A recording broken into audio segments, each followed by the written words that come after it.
এতিয়া মই ফাৰ্ষ্ট যিখন হোটেলত মই আছিলোঁ সেইখন মই লিভ কৰিম, এতিয়া চেক আউট কৰিম আৰু এখন নতুন হোটেললৈ মই চেক ইন কৰিম, কাৰণ মই এখন হোটেল 2 দিনৰ কাৰণে বুক কৰিছিলোঁ আৰু এতিয়া যিখনলৈ যাম সেইখনো মই 2 দিনৰ কাৰণেই বুক কৰিছোঁ।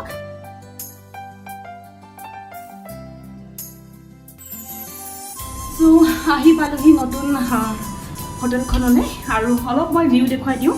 হোটেলখন একচুৱেলি মই য'তেই যাওঁ হোটেলৰ এটা ভিউ সদায় বিচাৰোঁ, আপোনালোকে এটা ধুনীয়া ভিউ দেখাওঁ ৰ'ব। এইটো মোৰ ৰুমটো। আহিয়ে প্ৰথম কাম হৈছে মোৰ, মই এই প্লেণ্টছখিনি উলিয়াই ল'লোঁ, নহ'লে আকৌ এনেকৈ ইয়াত থ'লে বেয়া হৈ যাব নহয়, জীয়াই থাকিবলৈতো দিব লাগিব। সেইটো মোৰ ৰুমটো।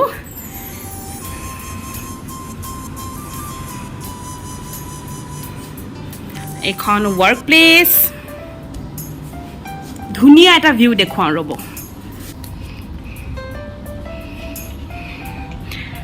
এটা বেলকনি য'ত এখন লন এখন আছে।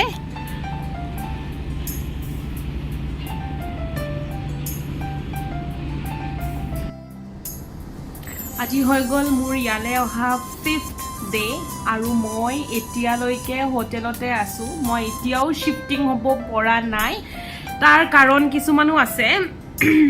প্ৰথম কথা হৈছে যে মোৰ এতিয়ালৈকে বস্তুখিনি আহি পোৱা নাই, লাগেজখিনি মোৰ আহি পোৱা নাই। ছেকেণ্ড হৈছে যে শ্বিফটিং কৰাটো ইমান ইজি কেতিয়াও নহয়। মই ভাবিছিলোঁ বহুত ইজি হয়, মানে যাম, বস্তু আহিব, শ্বিফ্ট কৰিম, ডেটছ ইট। কিন্তু সেইটো কেতিয়াও নহয়।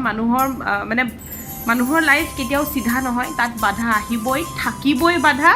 আৰু মই ভাবোঁ যে চবৰ লাইফ মানে তেনেকুৱাই থাকে নেকি সম্ভৱ। কাৰো লাইফ একদম পূৰা ষ্ট্ৰেইট কাট নাযায় নেকি। চ' এনেকুৱা হ'ল, মই আহি পালোহি পুৱাৰ পিছদিনাখনেই। মই যদি মোৰ ৰিপৰ্টিং নাছিলে তথাপিতো মই অফিচৰ ফালে পাক এটা সদায় মাৰিছিলোঁ। মই কোৱাৰ্টাৰটো চাবলৈও আহিছিলোঁ, কাৰণ মই দেখা নাই ন, মইতো মানে মেইলহে পাইছিলোঁ। চ' চাবলৈ আহিলোঁ। প্ৰথম দিনাখন এনেকুৱা হ'ল, মানে প্ৰথম দিনাখন মোৰ ৰিয়েকশ্যন বিৰাট ধুনীয়া আৰু আহিছোঁ অফিচত, বহুত ভাল লাগিছে। চিনাকি তেতিয়া হোৱা নাই, কাৰণ ৰিপৰ্টিং দিনাখন আমাৰ চিনাকি হয়। চ' প্ৰথম দিনাখন মই কোৱাৰ্টাৰটোকে চাবলৈকে গ'লোঁ। That is not actually quarter, that is a villa. So' এনেকুৱা লাগিলে মোৰ, মানে মনটো বিৰাট ফূৰ্তি হোৱা মানে কাৰণ এনেকুৱা, যেতিয়া মই বেংগলোৰত আছিলোঁ তেতিয়া মোৰ কোৱাৰ্টাৰটো হেৰি আছিলে, ফ্লেটৰ এটা কোৱাৰ্টাৰ, মাটিত লাগি থকা ঘৰ নহয়, মানে ফ্লেটৰ কোৱাৰ্টাৰ। আৰু আমিতো আৰু ঘৰত থকা মানুহ। তাৰপিছতে ইয়াত আহি পেলাই যেতিয়া দেখিলোঁ যে মানে একদম মানে বাৰী এখনেৰে একদম ধুনীয়াকৈ মেৰিওৱা এটা ধুনীয়া ভিল্লা, মানে বিৰাট ভাল লাগিছিলে মোৰ দেই।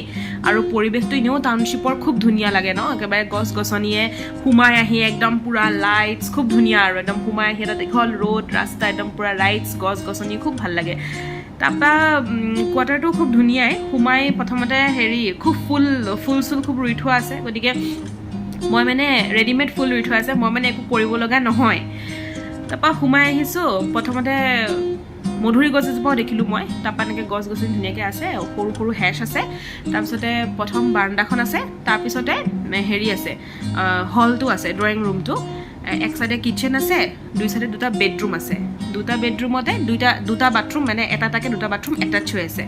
খুব ধুনীয়া ঘৰ, মানে এটা খুব মানে একদম ভালকৈ এটা মানে 3জনীয়া পৰিয়াল, 5জনীয়া পৰিয়াল এটা ধুনীয়াকৈ থাকিব পৰা ঘৰ হয় মুঠতে। আৰু আটাইতকৈ ইণ্টাৰেষ্টিং কথাটো হৈছে যে এটা বেডৰুম গ্লাছৰ হয়, এটা ৱালৰ হয়। সেই গ্লাছৰ বেডৰুমটো মানে মোৰ দেখি ইমানেই পচন্দ হ'ল নহয়, ভাবিছিলোঁ এইটো মোৰ ষ্টাডি ৰুম কৰিম, আৰু সিটো মানে মই শুম।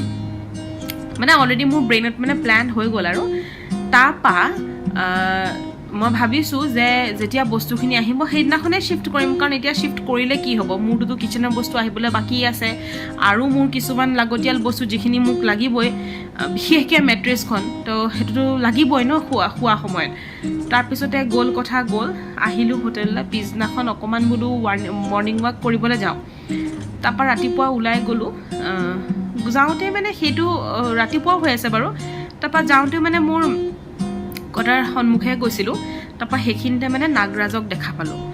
নাগৰাজৰ লগত এনেকুৱাকৈ দেখাটো হ'ল, মানে মোৰ অৱশ্যেটো মোৰ মনৰ ধাৰণাহে, মোৰ এনেকুৱা লাগিল যে এইকণ তোমাৰ জেগা, এইকণত মোৰ মানে আশ্ৰয় নাই মোৰ সেই তেনেকুৱা এটা বস্তু ফিল হোৱাৰ লগে লগে এবাৰ আকৌ ব্ৰেইনটোত কিবা এটা সোমালে আকৌ সোমায়ে যায় নহয় সেইটোতো অঁতৰাবলৈও টান তাৰপিছতে ফিল হোৱাৰ লগে লগে মই সেইখিনিৰ পৰা গুচি আহিলোঁ আহি পেলাই মই কথাটো ভালকৈ ডিপলি মানে একদম ঠাণ্ডা মগজত ভাবিলোঁ গোটেই দিনটো তাৰপিছত মই এটা ডিচিশ্যন ল'লোঁ যে নাই মই যিহেতু ব্ৰেইনটোত এবাৰ প্ৰথমতে কৈ দিলে গতিকে মই মানে মোৰ লাইফটো মই ৰিক্সত নথওঁ মই ভাবিলোঁ যে মই ওচৰতে মানে অলপ ৱাকিং ডিষ্টেঞ্চতে চাই পেলাই এটা এপাৰ্টমেণ্টত মই এটা ব্লক লওঁগৈ এটলিষ্ট 1 BHK এটা লওঁ মই অকলশৰীয়া মানুহ গতিকে ইমান ডাঙৰ ঘৰো মোক খুব প্ৰয়োজন নহয় ভাবিলোঁ যে 1 BHK এটা ওচৰতে বিচাৰোঁ সেইটো কাৰণে মই আজি ঘৰ বিচাৰিলোঁ অলপ আৰু পাইছোঁ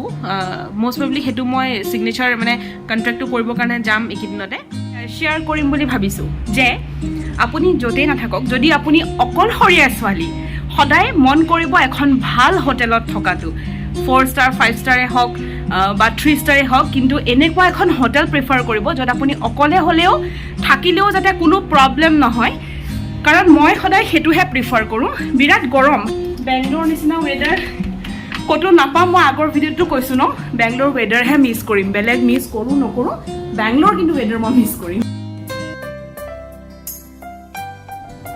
भैया शक्कर में डालना এইটো আমাৰ এটা কমন ডাইলগ ন আজিকালি ওকে ৱেল চ' মই এটা বস্তু আপোনালোকৰ আগত মই ইন্ট্ৰডিউচ কৰিব বিচাৰিছোঁ অলদো আই এম নট এটা স্পনচাৰ্ড কৰাহেঁতেন ভাল আছিলে ষ্টিল মই এটা বস্তু ইন্ট্ৰডিউচ কৰিব বিচাৰিছোঁ দেট ইজ প্ৰেছাৰী tender coconut water so' south ইণ্ডিয়াৰ পৰা অহাৰ পিছত এটা হেবিট হৈ যায় যে ডেইলি আমাক কোকোনাট ৱাটাৰ প্ৰয়োজন হয় কাৰণ তাত মানে কি হয় তাত খাওঁতে মানে এটা হেবিট হৈ যায় চ' এইটো এটা কোকোনাট ৱাটাৰ যিটো মই ইয়াত বৰ্তমান য'ত মই আছোঁ ত'ত মই কোকোনাট ৱাটাৰ বিচাৰি পোৱা নাই ফ্ৰেছলি ইয়াত মানে এনেকৈ কোনো এভেইলেবিলিটি নাই বিচাৰি যাব লাগিব চ' মই আপোনালোকৰ আগত কালি মই বহুত বিচাৰি এইটো এটা বস্তু ইন্ট্ৰডিউচ কৰিব বিচাৰিছোঁ এইটো হৈছে good bye to empty calories from added sugar say hello' to natural sweetness pack with nutrition so' মই এবাৰ টেষ্ট কৰি চালোঁ আৰু মই পূৰা পিয়'ৰ কোকোনাট ৱাটাৰ টাইপেই পালোঁ ন' এডেড চুগাৰ নাথিং চ' ময়ো ছাজেষ্ট কৰোঁ যে আপোনালোক যদি কোনোবাই য'ত আপোনালোক কোকোনাট নথকা জেগাত আছে এইটো ইউজ কৰিব পাৰে লগতে for my breakfast I am taking this bread omelette 1 glass of juice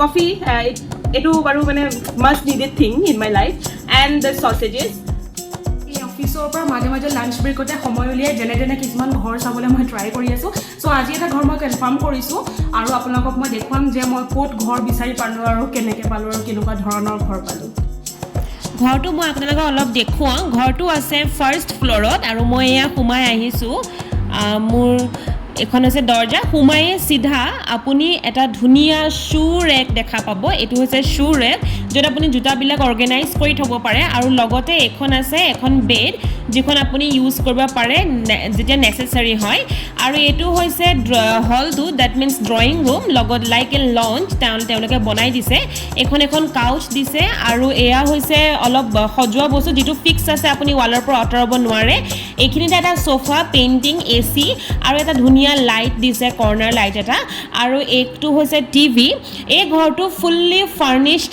ঘৰ হয় ইয়াত ঘৰ তিনিটা টাইপত পায় ফাৰ্নিছ আনফাৰ্নিছ ছেমি ফাৰ্নিছ মই ফুল্লি ফাৰ্নিছ ঘৰ লৈছোঁ দৰ্জাখন মই খুলিবলৈ চেষ্টা কৰিছিলোঁ কিন্তু পিছতহে গম পাইছোঁ যে ইয়াত এটা পাছৱৰ্ড থাকে যিটো মই ঘৰটো ল'লেহে মোক দিয়া হ'ব বৰ্তমানটো তেওঁলোক মানে মালিক ইয়াত নাই কেয়াৰটেকাৰজনে মোক ঘৰটো দেখুৱাইছে আৰু ইয়াতে দুজন মানুহে খাব পৰাকৈ খুব ধুনীয়া এটা ড্ৰয়িং মানে এখন টেবলো আছে টেবল এণ্ড চেয়াৰ আছে মই আপোনালোকক দেখুৱাইছোঁ সৰু ডাইনিংখন এয়া চাওক লগতে ওপৰত এটা লাইট খুব ধুনীয়া হয় লাইটটো বহুত কালাৰৰ ওলায় আৰু এয়া হৈছে ৰেক্সখিনি দিয়া হৈছে ইয়াত আপুনি বহুত বস্তু ষ্ট'ৰেজ কৰি ৰাখিবও পাৰে আৰু এইখিনিত ষ্ট'ৰেজ কৰি ৰাখিব পাৰে এয়া সজোৱা বস্তু অলপ থৈ দিয়া আছে এইটো ফিল্টাৰ এটাও মোক দিয়া হৈছে কিচেনটো খুব ধুনীয়াকৈ অৰ্গেনাইজকৈ বনাইছে যে আপুনি চব বস্তু ষ্ট'ৰেজ কৰি ৰাখিব পাৰে এইটো এটা চিমনি দিছে আৰু এইখিনিতে দেখাওঁ মই এইটো বাৰ্ণাৰটো একচুৱেলি ইয়াত বাৰ্ণাৰ নকয় এইটো হৈছে আপোনাৰ গেছ ষ্ট'ভ হয় যিটো ৱাল কানেক্টেড হয় ইয়াক আপুনি আঁতৰাব নোৱাৰে